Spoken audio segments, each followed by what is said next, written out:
next few minutes, I'm going to offer a very quick overview of how family economic strengthening can support families with vulnerable children.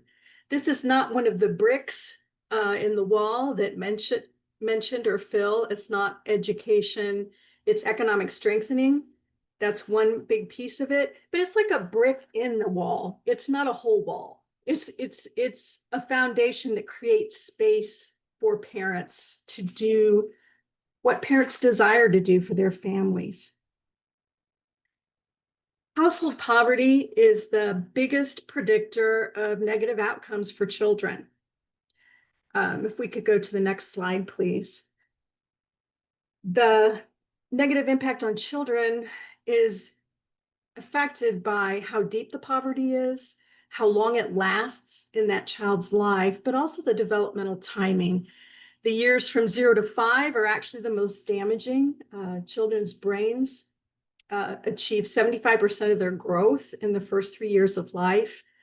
If children do not have their basic needs met for nurture, health, and nutrition, that can impact them negatively their whole life. So they're very vulnerable to poverty, more vulnerable than adults because of their developing bodies. The outcomes, I mean, the main one is caregiver stress. It is stressful not to be able to meet the needs of your family. In a holistic way, it can cause children to have less schooling overall and poorer performance. If you're hungry, you don't learn well. In terms of health, lack of access to health care, more disease and mortality, poor nutrition and food insecurity. In terms of the home, if you're poor, you're more likely to live in a very hazardous environment. But also, parents tend to be more preoccupied by the financial hardship. They can become depressed. We see more domestic conflicts and violence, and also harsh discipline. And then finally, exploitation. You heard the little girl refer to, maybe I should go to work. Child labor to keep that family going. Sometimes children go to work. Children are sometimes sent to institutions because parents don't feel they can afford to care for their child, and that leads to family separation. So there's very negative outcomes for children in poverty. Next slide, please. The goal is to reduce household financial instability. People in households need lump sums. They need bigger amounts of money at times for investing in their business, for school fees and other household investments. They need those lump sums for life cycle issues, weddings and funerals, welcoming a new child into the home. They need it for emergencies like we all do, illness, but also political unrest, and then natural disasters can create need for money. And then finally, consumption smoothing. When you're poor, your income tends to go up and down, and the money doesn't always come at the right time. And this can lead to food insecurity, and especially with farming, harvest irregularities, drought, other kinds of issues create income that is not predictable. We go to the next slide, please. In terms of strengthening families, two of the bigger microfinance efforts are credit from micro enterprises. This would be microfinance institutions.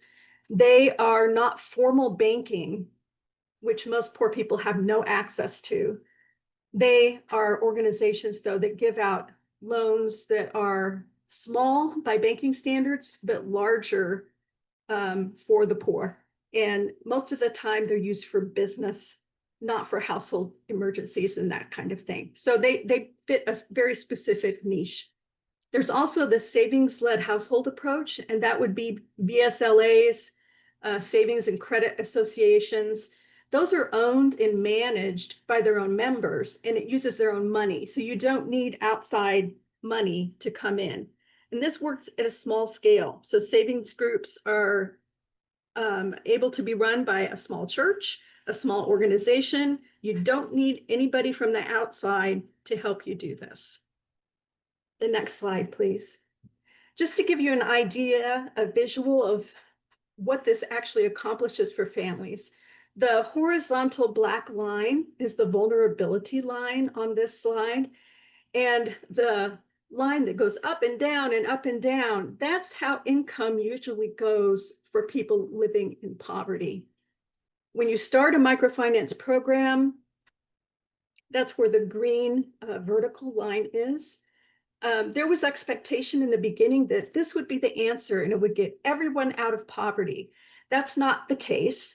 There is a graduation model that combines all different kinds of interventions that has been shown to elevate the poor to a higher income level, but it's hard to pull off and it requires a lot and often government involvement. But when we can do microcredit or savings groups, what we see is we get income smoothing. The spikes aren't there. It's just kind of small and rolling like the surface of a lake. And we see that that line is also above the vulnerability line. And that's the key thing. If I'm not worrying about my children, I will have more capacity to be a better parent, to engage in discipleship, to do all these kinds of things that I know are good, but I just can't go there because I'm too anxious about meeting basic needs. Next slide, please. So how does microfinance benefit vulnerable children? Just to recap, we can strengthen birth families. It can improve the holistic conditions for vulnerable children. The great majority of people who are part of savings groups tend to be moms, women, and they spend that money on household needs and on their children. We can also reduce institutionalization. If we can smooth out and strengthen those families, they're less likely to give a child over to an orphanage or institution for care. We can also keep families intact, whatever kind of family it is, whatever form. We want children in families, whether adoptive, foster, whatever it may be, and this helps stabilize families for that purpose. And then finally, we can improve caregiver capacity, lessen stress and worry, but also space, create space in their minds and hearts for complementary interventions and learning that many of us wish to do with our children and families. Thank you for letting me share. Thank you, Susan, for sharing. Really appreciate you introducing the topic of economic strengthening for us. We are now going to hear from Carol Talima from Kampala, Uganda. She is part of CRANE, the Children at Risk Action Network, and she manages their Children in Safe Spaces program. And she has a wide range of experience in working with children over many, many years, including being a child development officer and project director at a compassion assisted project at Kampala Baptist Church. So she is going to just spend a few minutes sharing a couple of examples of the economic strengthening work that she has been involved with in Kampala. It's great to have you with us, Carol. Thank you, Phil. Yes, happy to be here again.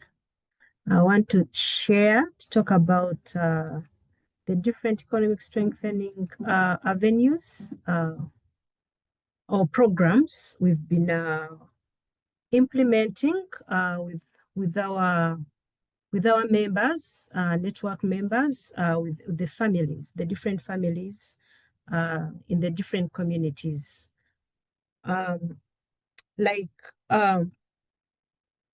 Susan has shared, financial security is key in the well-being of a child. If the family is able to take care of their needs, then the children will be taken care of holistically. They will be happy children. They'll perform well. Their growth and development will move on as required or as expected. Some of the interventions we've been dealing in. One, supporting the savings and credit groups. Yes, most of these caregivers we work with single mothers, even when they are not single mothers or single parents, they are struggling financially, and we have different engagements, trainings, capacity building sessions, encouraging them to save, encouraging them to invest and run small businesses for them to be able to take care of their families. And the saving groups have really supported so many of them, and they've been able to take their children to school, and not just to school, but also provide for the other basic needs. We also have programs that support income generating activities for individuals and groups. These are also set up or supported after different sets of trainings and capacity building sessions. And then we have exposure visits for them to learn from other people, to benchmark, for them to learn how other people are doing, what they are doing, the farmers, connecting them to the farmers, people are doing crafts, people doing businesses, and there are even those that have schools in their communities. Like we can have them visit other big schools like in town for them to learn how to run the schools. And then training for individual parents in identified skills that are on market, skills that they are passionate about, for them to be able to take care of their children, but at the same time, they are earning money from that particular school. Yes, from that particular skill. And then last but not least, we have the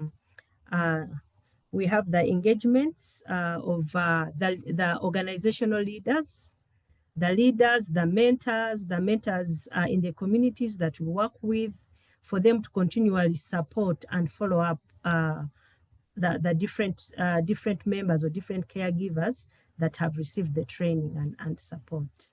Yes, those are some of the economic strengthening engagements we have been doing and we continue to do. Yeah, thank you, Carol, for providing those examples. If any of you have any questions that you would like to ask Susan or Carol, please do be putting them in the chat while you're thinking about what questions to ask. And please write your questions in whatever language you would like to. We can get someone to translate the questions, so that won't be a problem. So while you're thinking about what questions you would like to ask, Susan, I have one for you, if that's okay. So you've explained why this is an important issue and the impact that it can make.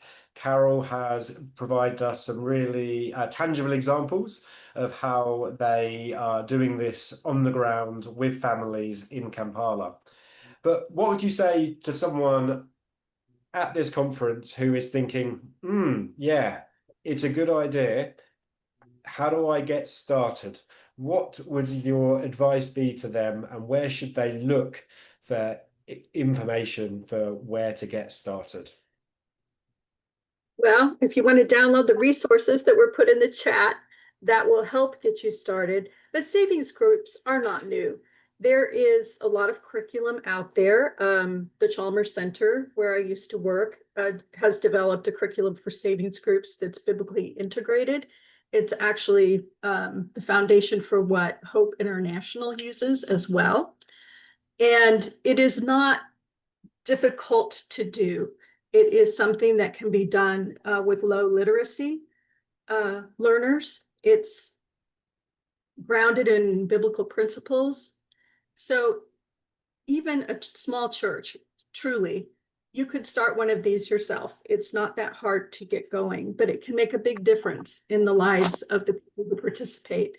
They report spiritual growth, but also the outcomes they share and what they spend their loans or money payouts on are nearly always something to benefit the household, whether it's investment in a business to make more money, to pay school fees, for health issues.